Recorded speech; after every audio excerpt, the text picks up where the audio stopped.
है कि एक अर्थक्वेक आने के बाद जब तक दूसरा अर्थक्वेक आता है, हम पुराने अर्थक्वेक से हमने जो कुछ भी सीखा होता है उसको भूल जाते हैं।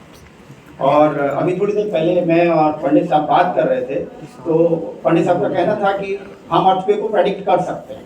वो तब आएगा जब हम अर्थक्वेक के बारे में भूल चुके हों। तो ये एक बड़ी समस्या है कि मैं सोचता हूँ कि अगर अर्थक्वेक रोज आते तो क्या होता, तो हमारे सारे मकान, सारी बिल्डिंग्स अर्थक्वेक रेजिस्टेंट होती, हम अर्थक्वेक के साथ जीना सीख चुके होते, तो शायद अच्छा होता। तो मैं तो इसको बुरी बात ही मानता हूँ कि अर्थक्वेक जो है बहुत रेयरली आते हैं, लेकिन इनका इम्पैक्ट बहुत भयंकर होता है। बाकी किसी आपदा के मुकाबले भूकंप का प्रभाव जो समाज पर, इकोनॉमी पर, लोगों पर जो पड़ता है वो बहुत ज़्यादा व्यापक होता है। और जो दूसरी अच्छी बात है अर्थक्वेक के लिए, उसके लिए मैं आपको दिखाना चाहता हूँ।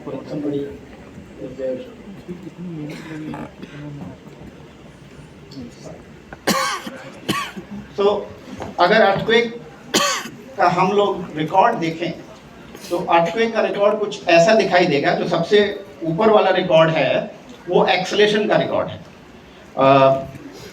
सभी लोग सामान्य विज्ञान से जानते हैं कि जो बल किसी भी बिल्डिंग पर या किसी भी ऑब्जेक्ट पर लगता है वो उसके मास और एक्सेलेरेशन के बराबर होता है, इसलिए एक्सेलेरेशन बहुत इंपॉर्टेंट है। और अगर हम पहला वाला कर्व देखें, पहला प्लॉट देखें जिसको हम लोग एक्सेलेरोग्राम बोलते हैं, तो इसमें देखेंगे कि इस एक्सेलेरेशन की डायरेक्शन बहुत जल्दी जल्दी चेंज हो रही है। अगर हम इसी तरह का प्लॉट साइक्लोन के दौरान विंड वेलोसिटी का देखें तो वो भी कुछ इसी तरह का होता है, लेकिन उसमें दिशा का परिवर्तन नहीं होता, वो एक ही दिशा में फ्लक्चुएट करता है। ये अर्थक्वेक को बाकी सभी बलों से भिन्न बनाता है, क्योंकि मैंने कहा था कि अच्छी बात है अर्थक्वेक के बारे में कि अपनी दिशा का परिवर्तन बहुत जल्दी जल्दी करता है। और इसका एडवांटेज लेते हुए हम जब अपनी बिल्डिंग्स डिज़ाइन करते हैं तो उसको कम फोर्स के लिए डिज़ाइन कर सकते हैं, फिर भी वो अर्थक्वेक को सहन कर सकती है। इसको आप इस तरह से समझ सकते हैं कि मान लीजिए मैंने कोई बिल्डिंग डिज़ाइन की जो अर्थक्वेक से जितना बल उस पर लगेगा उसकी क्षमता से कम है।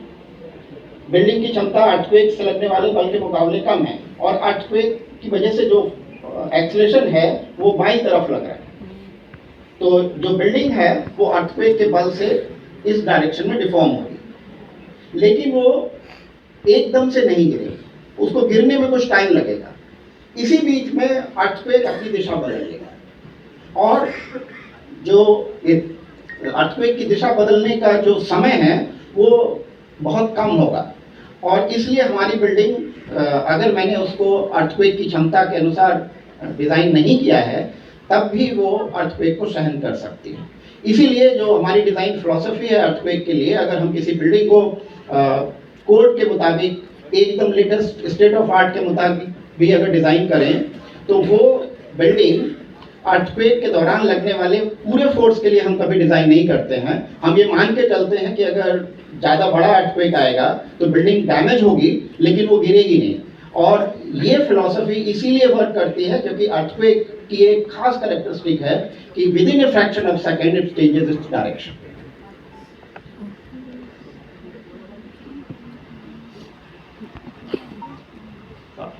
तो किसी भी बिल्डिंग पर अर्थक्वेक के दौरान क्या होता है, हमारी कोई भी बिल्डिंग में दोनों दिशाओं में, दो परपेंडिकुलर डायरेक्शंस में दीवारें होती हैं। उन दोनों दीवारों पर अर्थक्वेक का प्रभाव अलग अलग होता है। एक दिशा की दीवारों पर, जिसको हम बोलते हैं इन प्लेन एक्शन, और दूसरी दिशा में आउट ऑफ प्लेन एक्शन होता है। और इन प्लेन दिशा में जो बिल्डिंग की जो दीवारें हैं वो दरवाजे और खिड़कियों के बीच में डैमेज होती हैं, और जो आउट ऑफ प्लेन डायरेक्शन में, जो उसके परपेंडिकुलर डायरेक्शन की दीवारें हैं, वो अपने प्लेन से बाहर की तरफ गिरती हैं। और अगर हम किसी बिल्डिंग को अर्थक्वेक सहन करने की क्षमता देना चाहते हैं तो हमें इन दोनों दिशा में जो दीवारें हैं उनको एक साथ, जिसको हम इंटीग्रल बॉक्स सेक्शन बोलते हैं, उस इंटीग्रल बॉक्स सेक्शन में लाना होगा। और अगर हम किसी तरह से इन चारों दीवारों को एक साथ बांध दें तो ये चारों दीवारें एक दूसरे को सपोर्ट करेंगी। और इस तरह से हमारी बिल्डिंग अर्थक्वेक को सहन कर सकती है। तो जो सबसे पहला काम हम किसी भी बिल्डिंग को अर्थक्वेक रेजिस्टेंट बनाने के लिए कर सकते हैं वो ये है कि हम उसको चारों तरफ से जोड़ करके एक साथ एक इंटीग्रल बॉक्स एक्शन उसको प्रदान करें। जो इनप्लेन एक्शन की बात है वो मैं इस फोटोग्राफ से आपको एक्सप्लेन कर सकता हूँ। यहाँ आप देखेंगे कि इस बिल्डिंग में जो डैमेज हुआ है वो जो खिड़कियां हैं उनके बीच में जो दीवार का भाग है उस भाग में डैमेज हुआ है। उसका कारण ये है कि इसमें बहुत ज़्यादा खिड़कियां बना दी गई हैं और दीवार का उतना हिस्सा बचा ही नहीं है जो अर्थक्वेक को सहन कर सके।